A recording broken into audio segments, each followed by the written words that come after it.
Hi, my name's Rachel. I am a twin mom of three, but I have two little girls that are 11 months old. And I wanted to talk about twin pregnancy symptoms and what to expect.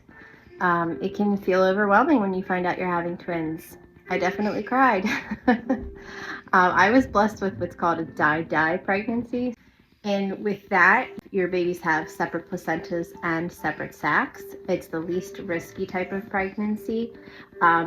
You could have monodi or mono-mono, which is the highest risk.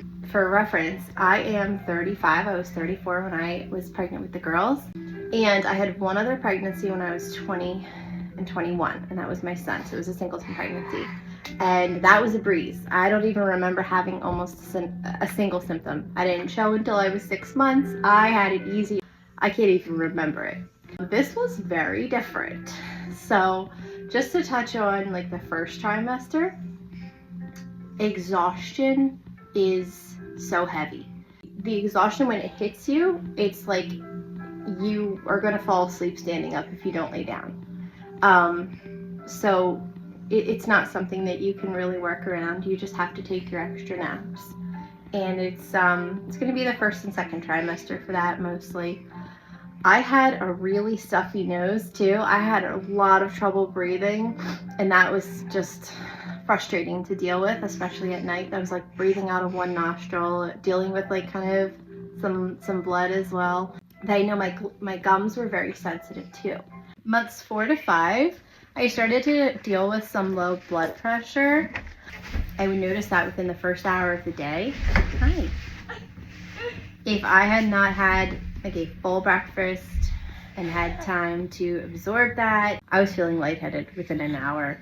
So be aware of that. Make sure you take hydration, water everywhere you go. Pack snacks, very, very important. So my second trimester into my third trimester, I felt a lot more energized, but then my sleep became really unsettled.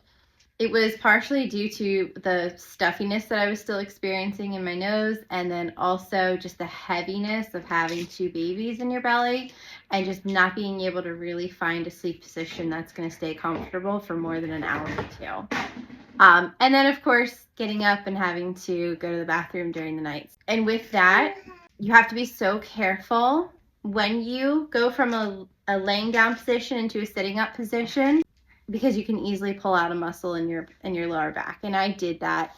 So just be very cautious. I would highly recommend getting one of the braces that wraps around your stomach, holds up your stomach a little bit, and also wraps around your back. That was a big help for me.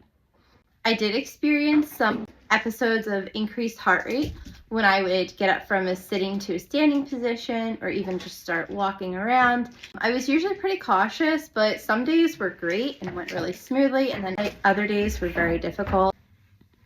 I did also have some hot flashes. So I never imagined I'd get them when you're pregnant, but you can. Big piece of advice, if you haven't gotten a dental cleaning in like 6 months, go get it done right away. I paid for it in my third trimester. I got something called a pyogenic granuloma that grew on my gum. This is why it's so important to get your teeth cleaned. Even with good hygiene, your gums are a lot more sensitive and can hold the bacteria in, and things can happen. I wanted to just share my experience in hopes that I could give an expecting twin mom some peace of mind, because I know that I was really nervous, and I think a lot of us turn to social media just to look for any kind of information and, you know, what it's like for other moms. And a lot of what I found on social media was the scary, the heartbreaking, the difficult, and yes, it is difficult for any expecting mom of multiples. So I wanted to give my positive experience and say, yes, it was nerve-wracking, but it ended okay. I delivered my girls at 37 weeks and 2 days. I was induced. Both girls were born at a healthy weight, 5 pounds 6 ounces and 5 pounds 9 ounces, and we didn't have any time in the NICU. So that's about it in a nutshell. If I think of anything else, I'll leave it in a comment below. Let me know what your pregnancy symptoms looked like with twins versus singletons. It's a different ride for sure. Make sure you're geared up for lots of appointments. You're considered high risk, well, in the United States at least, they consider all twin pregnancies under the label of high risk. So you will have more ultrasounds, and getting into that third trimester, you're going to have probably weekly or bi-weekly appointments. So just be prepared, get that bag packed, keep it in your car, be ready. Hope you enjoyed hearing about my experience. Let me know how yours goes, or if you have any questions in the comments. And thanks for joining. There you go.